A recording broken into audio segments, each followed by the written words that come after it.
Hello and welcome to Ninja Prep. This is Kapil Goyal, your advocator and mentor for PG physics. तो lecturer cadre Punjab physics के लिए PYQ series जो चल रही है उसमें आज हम इलेक्ट्रॉनिक्स के पीवाईक्यूज डिस्कस करने वाले हैं। इसके पहले सॉलिड स्टेट, न्यूक्लियर फिजिक्स और जो एक्सपेरिमेंटल फिजिक्स है उसके पीवाईक्यूज मैं आप लोगों को करा चुका हूं। होपफुली वो पीवाईक्यूज आप लोगों को बहुत अच्छे से समझ भी आए होंगे, ये भी आपको समझ में आने वाले हैं। तो जो भी बच्चा इस वीडियो को देख रहा है सभी से रिक्वेस्ट रहेगी, प्लीज वीडियो को लाइक जरूर करें, चैनल को सब्सक्राइब नहीं किया है तो सब्सक्राइब जरूर करें। अच्छा, एक और चीज, जिन भी लोगों को कोर्स ज्वाइन करना है पंजाब लेक्चरर कैडर फिजिक्स का, तो मेरा एप्लीकेशन डाउनलोड कर सकता है, Ninja prep app by Kapil sir, जिसे आप गूगल प्ले स्टोर से डाउनलोड कर सकते हैं। और अगर आप iOS यूजर हैं तो लिंक डिस्क्रिप्शन में दिया हुआ है, उसको फॉलो कर और फिर आप जो कोर्स है वो उसको ज्वाइन कर सकते हैं। तो चलिए स्टार्ट करते हैं आज का वीडियो। हाँ जी, देखो क्वेश्चन नंबर फर्स्ट जो है उसमें बोला गया है germanium semiconductor is doped with an acceptor impurity concentration of 10 power 15 atoms per centimetre cube for the given hole mobility. Mobility mu की वैल्यू हमें दी है, रेजिस्टिविटी ऑफ मटेरियल निकालना है। तो पहले हम निकालेंगे कंडक्टिविटी, और कंडक्टिविटी रेजिस्टिविटी का रेसिप्रोकल होता है। तो कंडक्टिविटी कैसे निकालोगे? सिग्मा इक्वल टू हो जाएगा क्यू पी और म्यू। म्यू पी मतलब होल की जो हमारे पास मोबिलिटी है वो, जो कि कितनी 1800 गिवन है। और सबसे पहले यहाँ पर हमें कॉन्सेंट्रेशन जो दे रखा है वो 10 पावर 15 दिया हुआ है। कितना दिया हुआ है? 10 पावर 15। तो हमारे पास जो P है यानी कि नंबर ऑफ होल्स, वो कॉन्सेंट्रेशन के बराबर हो जाएगा, और वो कितना हो जाएगा? वो हो जाएगा 10 power 15। 10 power 15 atoms per centimetre cube. तो सिग्मा की वैल्यू निकालूंगा, क्यू की वैल्यू 1.6 इंटू 10 पावर माइनस 19, और जो P है उसकी वैल्यू हम रखेंगे 10 पावर 15। म्यू जो है उसकी वैल्यू 1800। तो 1800 ये वैल्यू रख दी। तो इसको जब हम सॉल्व करेंगे तो हमारे पास आंसर आएगा 0.288। हमें निकालनी है रेजिस्टिविटी, तो रेजिस्टिविटी होता है इक्वल्स टू 1/सिग्मा। तो यहां से 0.288 1/0.288 करोगे तो आंसर आएगा आपके पास 3.72। 3.72 जो कि ऑप्शन हो जाएगा कौन सा? सी। आप चाहो तो डायरेक्ट रेजिस्टिविटी का फॉर्मूला लगा सकते थे 1/सिग्मा करके, तो भी आंसर आ जाता। What should be the clock frequency of 66-bit AD converter so that its maximum conversion time is 32 μs? तो नंबर ऑफ बिट्स जो हमें दे रखी है वो कितनी दे रखी है? 6 बिट। तो यहां पर नंबर ऑफ बिट्स जो हमें गिवन है, नंबर ऑफ बिट्स गिवन है 6 बिट, और मैक्सिमम कन्वर्जन टाइम जो है वो है 32 सेकेंड्स। तो टी बराबर है टी मैक्स, ये है 32 और म्यू सेकेंड्स, ये टाइम दिया हुआ है। तो फॉर कौन सा है? एडी कन्वर्टर टाइप है, एडीसी। तो फॉर काउंटर टाइप एडीसी यानी कि एडी कन्वर्टर, टी मैक्स जो है उसकी वैल्यू होती है 2 power N upon F clock. तो टी मैक्स की जो वैल्यू है वो है 32 म्यू सेकेंड्स। तो ये हो जाएगा 32 into 10 power minus 6, 2 power N यानी कि 2 पावर 6 हो गया, और अपन को एफ निकालना है। तो 2 पावर 6 हो गया कितना? 64। तो ये हो जाएगा 1/2। तो ये हो जाएगा यहाँ आ जाएगा कितना? 2 पावर 6, तो ये आ जाएगा 64। 64 का कितना हो जाएगा? 2 हो जाएगा। तो यहाँ से हमारे पास हो जाएगा 2 into 10 power 6 hertz. 2 into 10 power 6 hertz का मतलब हो गया ये हो जाएगा 2 मेगा हर्ट्ज। तो आंसर हमारे पास कितना आ जाएगा? 2 मेगा हर्ट्ज, जो कि ऑप्शन हो जाएगा कौन सा? बी। नेक्स्ट क्वेश्चन है the voltage resolution of 12 bit digital to analog converter whose output varies from minus 10 volt to 10 volt plus 10 volt। तो टोटल जो रेंज हो गई, total range of voltage -10 to 10, तो ये कितना हो गया? 20 वोल्ट हो गया।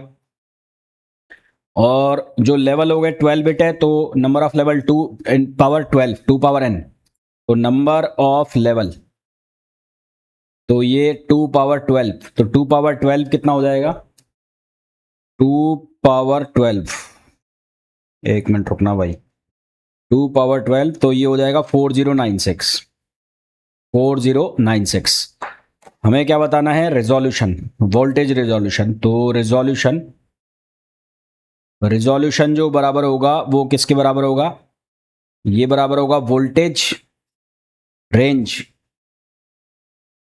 Voltage range upon number of level, upon number of level. Voltage range आ गई 20 और लेवल जो आ गया 4096 आ गया। तो इसको जब आप सॉल्व करोगे तो आंसर बनेगा 4.88 मिली वोल्ट, जिसको कि आप लमसम करके लिख सकते हो 5 मिली वोल्ट। तो आंसर हमारे पास कितना आ जाएगा? आंसर आ जाएगा 5 मिली वोल्ट, जो कि ऑप्शन हो जाएगा बी। नेक्स्ट है the common mode rejection ratio of a differential amplifier using N operational amplifier is 100 decibel. तो CMRR इसकी जो वैल्यू है वो 100 डेसिबल दी हुई है CMRR की। Output voltage for a differential input, output voltage जो डिफरेंशियल इनपुट के लिए दिया है आउटपुट वोल्टेज वो कितना है? 200 म्यू वोल्टेज इज 2 वोल्ट। तो आउटपुट वोल्टेज जो है, आउटपुट वोल्टेज वो है 2 वोल्ट और जो डिफरेंशियल इनपुट है वो है 200 म्यू वोल्ट। तो यहां से सबसे पहले आप गेन निकालो। तो गेन जो आएगा differential gain V not output upon input. तो ये जो है ये है 2 और ये है 200 इंटू 10 पावर कितना हो जाएगा? -6।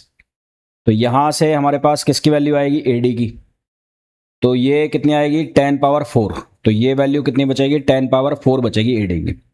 अब CMRR को यदि मैं डेसिबल में लिखता हूं तो CMRR को यदि मैं डेसिबल में लिखता हूं, डेसिबल में इसको कैसे लिखते हैं? 20 log AD अपॉन A, है ना।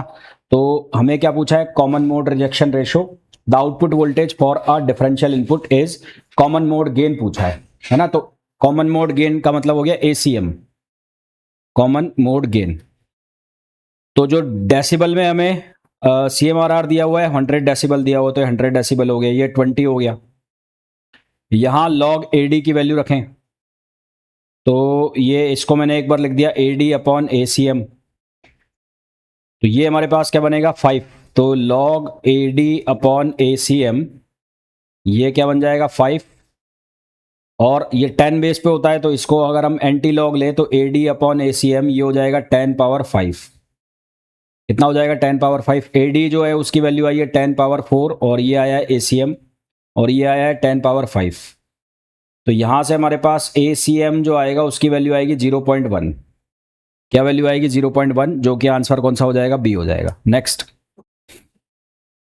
Under normal operating condition the gate terminal of an N channel junction field effective transistor JFET and N channel metal oxide semiconductor field effective transistor in enhancement mode is, enhancement mode में किस तरह से होगा? तो N channel JFET की बात करें, N channel JFET, तो एन चैनल JFET का मतलब है VGS की वैल्यू जो है वो लेस देन 0 होगी। एन चैनल JFET की अगर मैं बात करूं, एन चैनल JFET, तो इसमें VGS जो है वो लेस देन 0 होगा, मतलब जो गेट चैनल जंक्शन है वो रिवर्स बायस होगा। तो गेट चैनल जंक्शन है वो रिवर्स बायस होगा, तो गेट नेगेटिव होगा with respect to source, gate is negative with respect to source. और दूसरा कौन सा है? N channel enhancement metal oxide, तो N channel enhancement MOSFET, N channel MOSFET, अगर एनहेंसमेंट मॉसफेट की बात करें एन चैनल, ये ई मॉसफेट का मतलब है एनहेंसमेंट मॉसफेट। तो यहां पर कौन सा चैनल क्रिएट होगा? इन्वर्टेड चैनल क्रिएट होगा, इन्वर्जन। तो इन्वर्जन चैनल केवल और केवल तभी क्रिएट होगा जब VGS की वैल्यू जो है वो VT से ज्यादा होगी। तो यहां पर जो गेट है वो क्या होगा? पॉजिटिव होगा, है ना। यहां पर जो गेट है वो क्या होगा? पॉजिटिव होगा। तो N channel MOSFET, E MOSFET में एन इन्वर्जन channel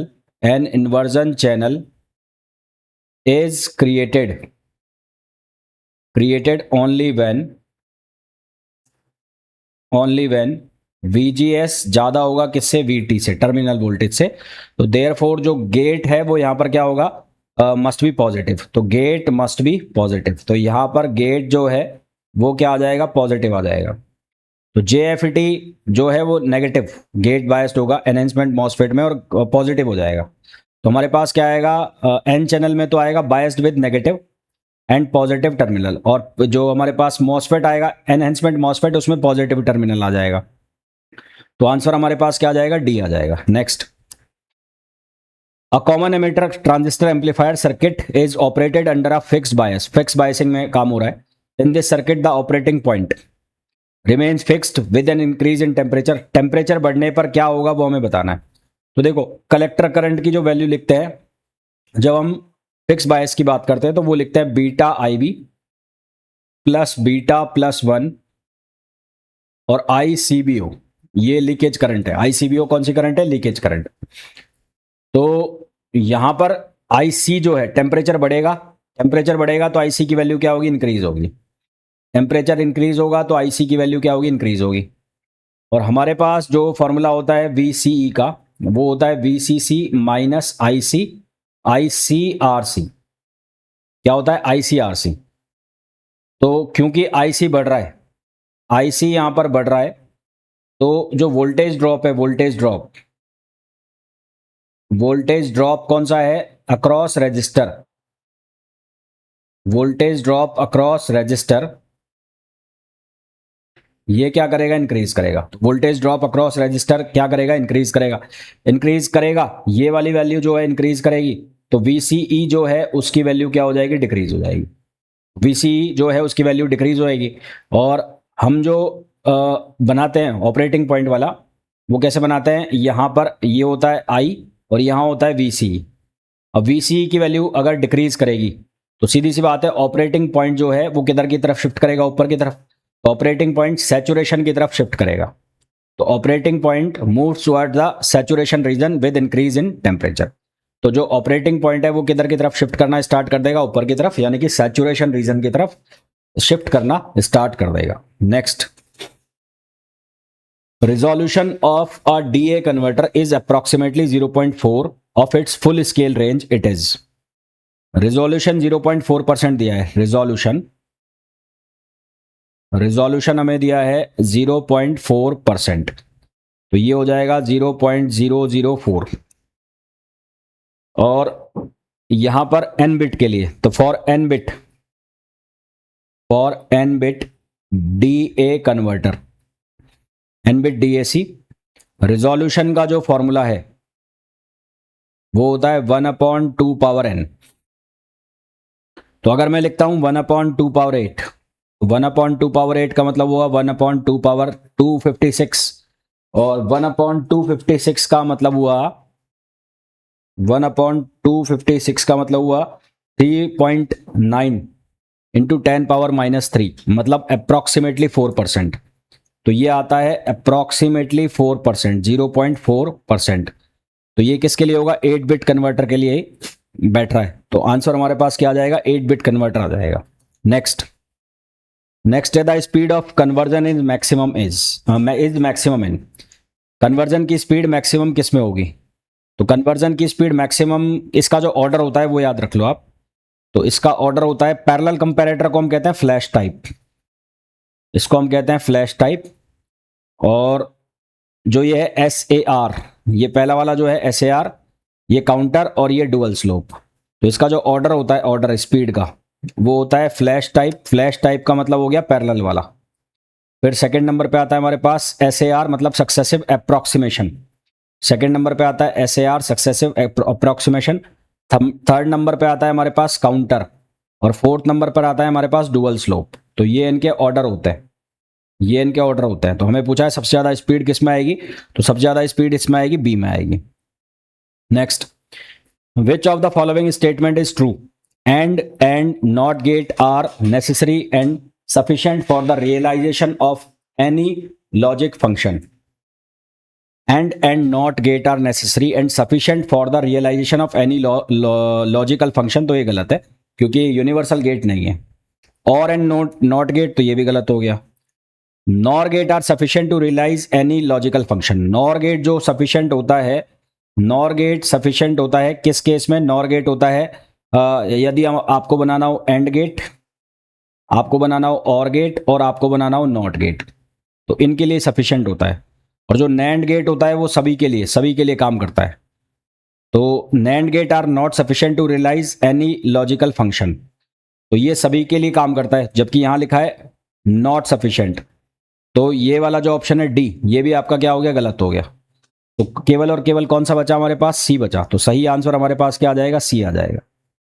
तो सही आंसर क्या आ जाएगा? सी आ जाएगा। नैंड गेट सभी के लिए काम करता है, यहां पर लिखा है नॉट सफिशिएंट, तो इसलिए जो नैंड गेट वाला है वो गलत हो गया। The terminal count of modulus 13 binary counter is. तो टर्मिनल जो होंगे, टर्मिनल वो निकाल लो पहले। तो टर्मिनल काउंट, तो टर्मिनल काउंट कैसे निकालोगे, n-1, तो ये आ जाएगा 13 - 1 कितना आ जाएगा 12। अब 12 को बाइनरी में लिख देंगे तो कितना आ जाएगा 1100। आंसर कितना आ जाएगा, डी आ जाएगा। तो आंसर कितना आ जाएगा, डी आ जाएगा। Next, when an 8-bit serial in serial out register is used for 24 mu second time delay the clock frequency. तो टाइम डिले का जो फॉर्मूला n/f, f की वैल्यू हो गई n/t। तो n कितना है, 8-bit है, तो यहाँ 8-bit रख दिया। और t की जो वैल्यू है 24 म्यू सेकेंड, तो ये हो गया 24 × 10⁻⁻6। तो यहां से आंसर आ जाएगा 333 किलो हर्ट्ज। यहां से आंसर आ जाएगा 333 kilo hertz. Next, in Miller integrator a resistance is used in parallel with the capacitance in the feedback path। Miller integrator में जो रेजिस्टेंस है वो पैरेलल में कैपेसिटेंस के साथ क्यों यूज किया जाता है, ओपन लूप के लिए, to avoid the open loop for direct current. तो इसके लिए हम इसको यूज करते हैं। तो आंसर क्या आ जाएगा, बी आ जाएगा। नेक्स्ट, द डिप्लेशन रीजन इन, इसका ऑर्डर होता है डिप्लेशन का, सबसे पहले होता है डिफ्यूजन, डिफ्यूजन के बाद होता है रिकॉम्बिनेशन। रिकॉम्बिनेशन कहां पर होता है, लेयर के पास होता है, डिप्लेशन लेयर के पास। फिर वहां पर इमोबाइल आयंस बन जाते हैं जिसका होता है आयोनाइजेशन। और फिर बनता है डिप्लेशन रीजन। फिर बनता है हमारे पास कौन सा रीजन, डिप्लेशन रीजन। तो ये प्रोसेस होता है, यानी कि चारों के चारों प्रोसेस कंसीडर किए जाएंगे। Next, the Schmitt trigger based circuits are better because they, ये स्कीमेट ट्रिगर जो सर्किट्स हैं ये अच्छे होते हैं क्योंकि ये फेल सिग्नल जैसे सच एज नॉइज उसको क्या करते हैं, प्रोटेक्ट करते हैं, उससे प्रोटेक्ट करते हैं। ठीक है। और स्कीमेट ट्रिगर जो है ये एक तरह का कंपैरेटर है जिसके साथ पॉजिटिव फीडबैक होती है। तो ये क्या है, एक तरह का कंपैरेटर है, कंपैरेटर विद पॉजिटिव फीडबैक। ये एक तरह का कंपैरेटर है किसके साथ, पॉजिटिव फीडबैक के साथ। पॉजिटिव फीडबैक वाला कंपैरेटर है जिसके दो थ्रेशोल्ड होते हैं, एक होता है अपर थ्रेशोल्ड, एक होता है लोअर थ्रेशोल्ड। और इन दोनों के बीच का जो डिफरेंस होता है अपर थ्रेशोल्ड और लोअर थ्रेशोल्ड के बीच का, उसको कहते हैं हिस्टैरिस। क्या कहते हैं उसको, हिस्टैरिस कहते हैं। और इस हिस्टैरिस की वजह से जो स्मॉल नॉइज सिग्नल है वो आउटपुट को चेंज नहीं कर पाते, तो उससे क्या कर लेता है, प्रोटेक्ट कर लेता है। ठीक है। अगला question, the dynamic resistance of an ideal junction. तो डायनेमिक रेजिस्टेंस का फॉर्मूला होता है ईटा VT अपॉन I। तो यहां पर आइडियल की बात चल रही है, तो आइडियल के लिए हमारे पास n की जो वैल्यू है वो 1 लेंगे, VT लेंगे रूम टेम्परेचर पर कितना लेंगे, 26 मेगावोल्ट। कितना लेंगे, 26 मेगावोल्ट। तो RD की जो वैल्यू है वो कितनी लिखी जाएगी, 26 × 10⁻³ और I करंट कितना है, 10 मिली एम्पियर। तो ये लिखा जाएगा 10 × 10⁻³ तो आंसर हमारे पास आ जाएगा 2.6 ओम। तो आंसर कितना आ जाएगा 2.6, तो लमसम 2.5 आंसर आ जाएगा। Next, the input to a lock in amplifier, lock in amplifier का इनपुट है VT और ये है VI साइन ω/t + θi, ये इनपुट है। और इसके साथ एक और दिया हुआ है हमें, कौन सा, रेफरेंस सिग्नल। तो रेफरेंस सिग्नल के लिए जो लिखेंगे वो क्या लिखेंगे, VR, और ये लिखेंगे साइन, और ये ω/t + θr होगा। तो यदि दोनों सिग्नल को मल्टीप्लाई कर दे और लो पास फिल्टर से पास कराएं कट ऑफ फ्रीक्वेंसी पे, तो फाइनल आउटपुट क्या आएगा, तो दोनों को मल्टीप्लाई करना है। दोनों को मल्टीप्लाई करेंगे तो V बराबर किसके होगा, VI और VR। तो यहां क्या लिखा जाएगा, यहां लिखा जाएगा VI VR, और ये क्या बनेगा, साइन, ये बनेगा साइन ω/t + θi, और ये बनेगा साइन ω/t + θr।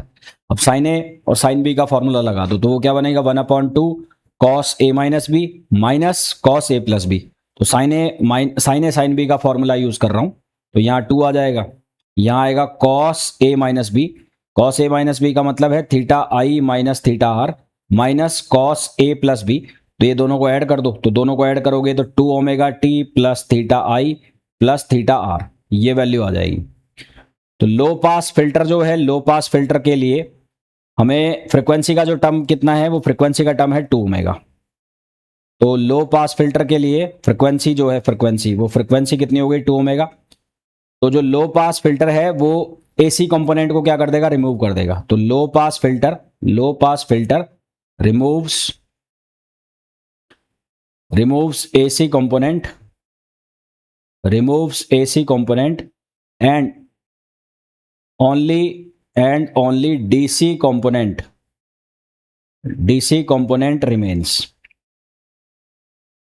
रिमेन्स। तो केवल और केवल कौन सा कंपोनेंट रहेगा, डीसी कंपोनेंट। तो V आउटपुट इक्वल्स टू, ये वाला पार्ट हट जाएगा, एसी को क्या कर देगा, रिमूव कर देगा। तो ये बचेगा VI/VR अपॉन 2 और cos theta i minus theta R. तो ये आंसर आ जाएगा। तो आंसर हमारे पास कौन सा आ जाएगा, आंसर आ जाएगा हमारे पास ए। आंसर क्या आ जाएगा, ए आ जाएगा। Next, band pass and band rejected filter can be implemented. तो बैंड पास के लिए तो क्या होता है, हाई पास की जो फ्रीक्वेंसी है वो लो पास से कम होनी चाहिए, और रिजेक्टेड के लिए हाई पास की ज्यादा होनी चाहिए लो पास से। तो आंसर हमारे पास क्या आ जाएगा, बी आ जाएगा। तो आई होप जितने भी क्वेश्चंस मैंने आपको कराए हैं वो बहुत अच्छे से आपको समझ आ गए होंगे। फिर भी आपको कोई डाउट है तो आप पूछ सकते हैं। मिलते हैं नेक्स्ट वीडियो में। Till then, thank you, bye bye.